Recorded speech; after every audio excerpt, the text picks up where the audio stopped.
किसी गांव में आरती नाम की एक गरीब विधवा औरत अपनी बेटी के साथ रहती थी। आरती दिन रात मेहनत मजदूरी करके पैसे इकट्ठे कर रही थी ताकि वो अपनी बेटी का एडमिशन एक अच्छे स्कूल में करवा सके। पर आखिरकार आरती की महीनों की मेहनत रंग लाती है और उसके पास इतने पैसे इकट्ठे हो जाते हैं कि वो आसानी से अपनी बेटी का एडमिशन अच्छे स्कूल में करवा सके। फिर एक दिन आरती अपनी बेटी को लेकर शहर की स्कूल में चली जाती है और वहाँ उसका एडमिशन करवा देती है। सारी कार्रवाई खत्म होने के बाद आरती अपनी बेटी को लेकर गांव लौटने लगती है। तभी आसमान में काले बादल छा जाते हैं। माँ, लगता है बारिश होने वाली है। हमारे पास तो छतरी भी नहीं है, अब हम क्या करें? चिंता मत करो बेटी, जंगल के बीच एक शॉर्टकट रास्ता है, उससे हम जल्दी गांव पहुंच जाएंगे। उसके बाद दोनों माँ बेटी जंगल के रास्ते जाने लगते हैं। तभी उन्हें एक कुएं के पास विनीता नाम की औरत रोते हुए दिखाई देती है। अरे कोई मेरी मदद करो, मेरे बच्चे इस कुएं के अंदर गिर गए हैं, कोई उन्हें बाहर निकालो। ये सुनकर आरती अपने बेटी के साथ विनीता के पास पहुंच जाती है। क्या हुआ तुम्हारे बच्चों को? मेरे बच्चे खेलते खेलते इस कुएं में गिर गए। देखो मेरा एक हाथ टूटा हुआ है, इसीलिए मैं अपने बच्चों को बाहर निकाल नहीं सकती। दया करके मेरे बच्चों की जान बचा लो। तभी आरती कुएं के अंदर झांक कर देखती है। विनीता के दोनों बच्चे जोर जोर से रो रहे थे। चिंता मत करो, मैं कुएं में उतरकर उन दोनों को बाहर ले आऊंगी। उसके बाद आरती कुएं में उतर जाती है, लेकिन जैसे ही वो दोनों बच्चों के पास पहुंचती है कि तभी वो दोनों बच्चे उसे पकड़ लेते हैं और अगले ही पल वो दोनों भूतिया बच्चों के रूप में बदल जाते हैं। अरे वाह माँ, ये औरत तो बहुत मोटी ताजी है, इसका मांस खाने में बहुत मजा आएगा। हे भगवान, मेरे साथ धोखा हो गया। ये मैं कहाँ फंस गई? ये दोनों तो भूतिया बच्चे हैं। अरे नहीं, ये दोनों तो मेरी माँ को खा जाएंगे। अब मैं अपनी माँ को कैसे बचाऊं? तू अपनी माँ को बचाना चाहती है ना, तो जा कुएं के अंदर। इतना कहकर विनीता पिंकी को कुएं के अंदर फेंक देती है। फिर विनीता एक चुड़ैल के रूप में बदल जाती है। दया करके हम दोनों को छोड़ दो, आखिर हमने तुम्हारा क्या बिगाड़ा है? मेरे बच्चे सुबह से भूखे हैं, अब तुम दोनों को खाने के बाद ही इन्हें शांति मिलेगी। चलो मेरे प्यारे बच्चों, जल्दी से इन दोनों को मार कर खा जाओ। उसके बाद विनीता चुड़ैल के दोनों बच्चे आरती और पिंकी को मारकर खा जाते हैं। इस तरह विनीता चुड़ैल हमेशा लोगों को धोखा देकर उन्हें अपने भूतिया बच्चों के हवाले कर देती थी। देखते ही देखते बहुत सारे मासूम लोग विनीता चुड़ैल के धोखे का शिकार होकर अपनी जान गंवा बैठे थे। इस तरह कुछ दिन बीत जाते हैं। फिर एक दिन दिव्या नाम की एक लड़की उस जंगल के रास्ते गुजर रही थी। दूसरे लोगों की तरह उसे भी कुएं के पास विनीता चुड़ैल एक दुखी औरत के रूप में दिखाई देती है। अरे इस औरत के बच्चे तो कुएं में गिर गए हैं, मुझे फौरन उन्हें बचाना होगा। उसके बाद दिव्या कुएं में उतर जाती है, लेकिन तभी विनीता चुड़ैल के दोनों बच्चे भूतिया रूप में आकर दिव्या पर हमला कर देते हैं। लेकिन दिव्या के गले में जादुई लॉकेट होने की वजह से उन दोनों बच्चों को बिजली के झटके लगने लगते हैं। अरे मर गया रे, ये लड़की तो बहुत ही खतरनाक है, माँ बचाओ हमें। विनीता चुड़ैल फौरन कुएं के अंदर जाकर दिव्या पर हमला कर देती है, लेकिन अपने बच्चों की तरह उसे भी जोर से बिजली का झटका लगता है और वो तड़पने लगती है। मेरी माँ एक जादूगरनी है, उसने भूत चुड़ैलों से रक्षा के लिए मुझे ये जादुई लॉकेट पहनाया है। तू और तेरे भूतिया बच्चे मेरा कुछ नहीं बिगाड़ सकते। उसके बाद दिव्या उन तीनों को पकड़कर अपनी माँ के पास ले जाती है। अच्छा, तो जंगल के रास्ते जितने लोग गायब हुए हैं उसके पीछे इन तीनों का हाथ है। हाँ माँ, इन तीनों को कोई ऐसी सजा दो कि ये दोबारा किसी मासूम की जान न ले सके। नहीं नहीं, हमें कोई सजा मत दो, हमें छोड़ दो, हम तीनों यहाँ से बहुत दूर चले जाएंगे। तेरे ये मगरमच्छ के आंसू देखकर मैं नहीं पिघलने वाली बेटी, जा अंदर से मेरा कांच का जादुई बर्तन ले आ। उसके बाद दिव्या कांच का जादुई बर्तन ले आती है। फिर दिव्या की माँ मंत्र पढ़कर उन तीनों को हमेशा के लिए उस कांच के बर्तन में कैद कर देती है। इस तरह विनीता चुड़ैल और उसके भूतिया बच्चे हमेशा के लिए उस कांच के बर्तन में कैद हो जाते हैं। उस दिन के बाद से उस जंगल के रास्ते जाने वाले किसी भी मुसाफिर को अपनी जान गंवानी नहीं पड़ती थी।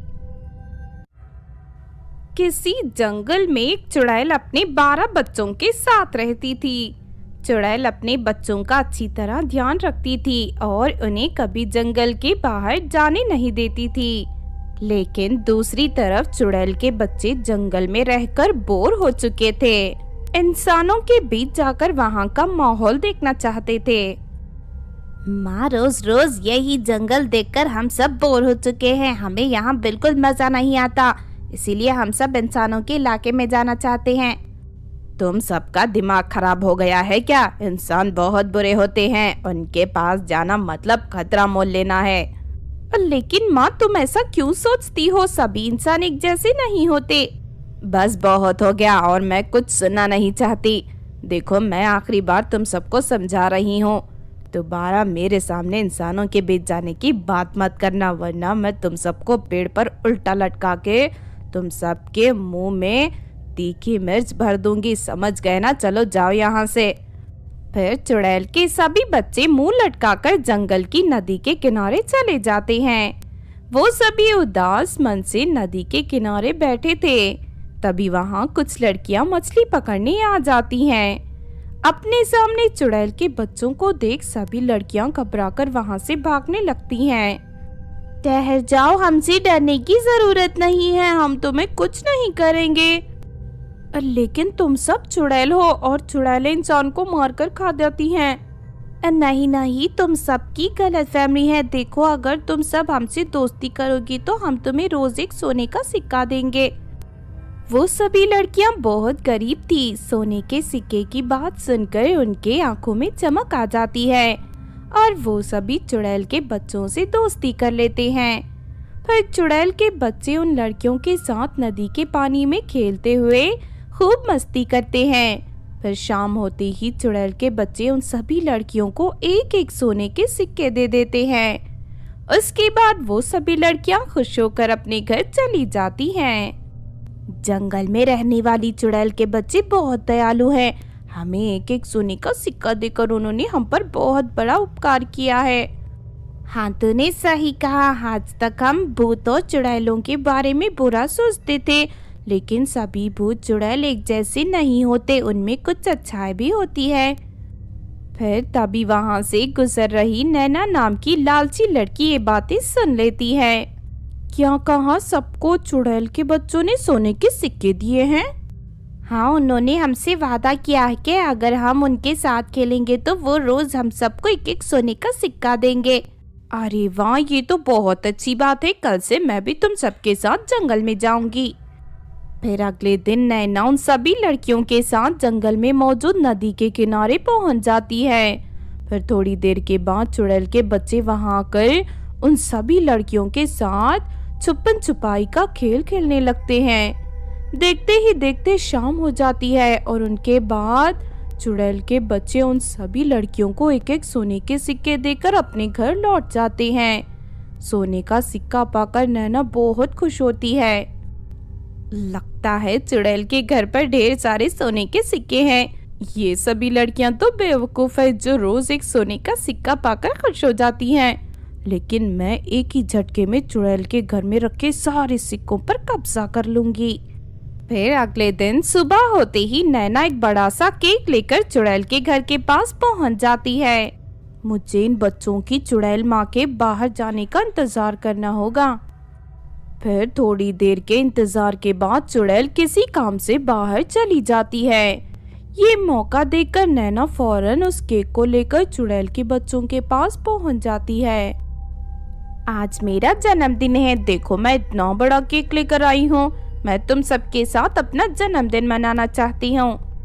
ये सुनकर चुड़ैल के बच्चे खुश हो जाते हैं। फिर नैना केक काटकर उन सभी बच्चों में बांट देती है।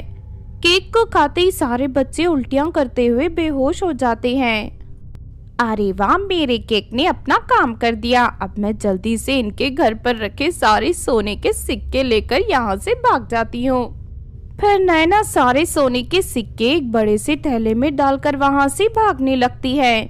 लेकिन तभी वहाँ चुड़ैल आ जाती है। नैना के पास सोने के सिक्के से भरी थैली देखकर चुड़ैल को बहुत गुस्सा आता है और वो एक बड़ा सा चाकू निकालकर नैना की नाक और कान काट देती है। हाय, मर गई रे माँ, मुझे बहुत दर्द हो रहा है। उसके बाद नैना अपनी जान बचाकर वहां से भाग निकलती है। फिर अगले दिन, अरे नैना, ये सब क्या है? अचानक तेरी नाक और कान कैसे कट गए? ये सब मेरे लालच का फल है। जंगल की चुड़ैल ने मुझे मेरे लालच की सजा दी है। उसके बाद नैना रोती हुई वहां से चली जाती है। फिर उस दिन के बाद से नैना कभी जंगल की ओर जाने की हिम्मत नहीं करती। दूसरी तरफ गांव की दूसरी लड़कियां रोज चुड़ैल के बच्चों के साथ खेलने जाया करती थी और उन्हें हमेशा की तरह रोज एक सोने का सिक्का मिलता था।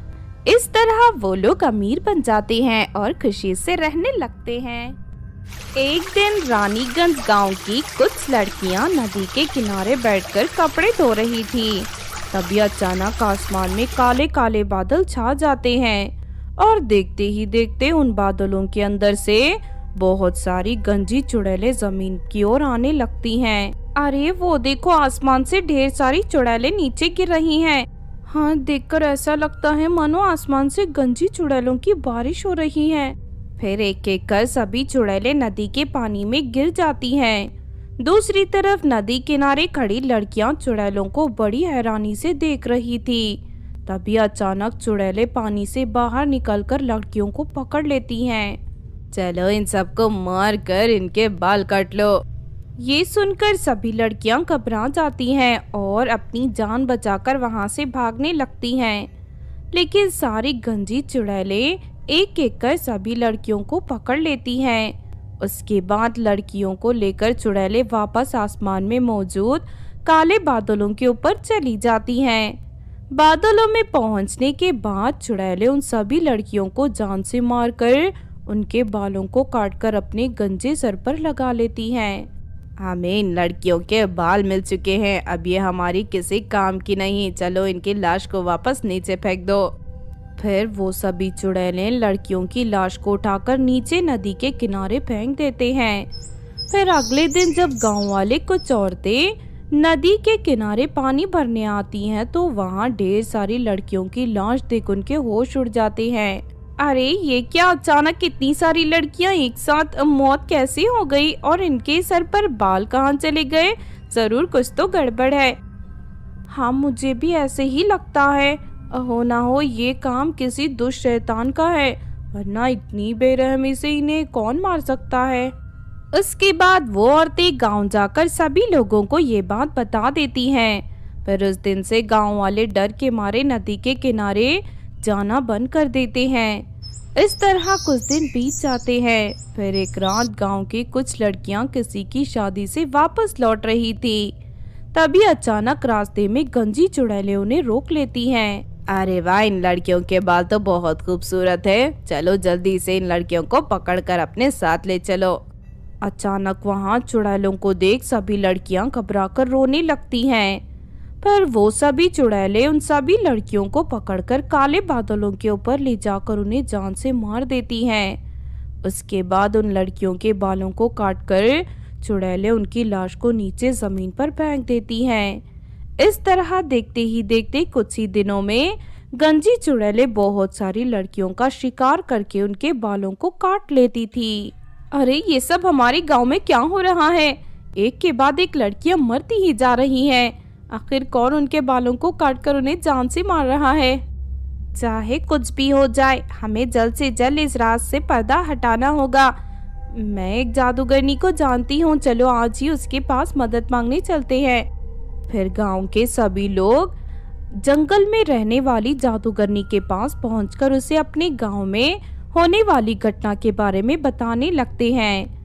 जादूगरनी उसी वक्त पानी से भरा एक कटोरा लेकर मंत्र पढ़ना शुरू कर देती है और अगले ही पल उसे पानी के अंदर बादलों पर मौजूद चुड़ैलें दिखाई देती हैं। ये सभी काले बादलों में रहने वाली गंजी चुड़ैलें हैं। ये लड़कियों के बालों को काटकर अपने सर पर जोड़ रही हैं ताकि ये शक्तिशाली बन सके।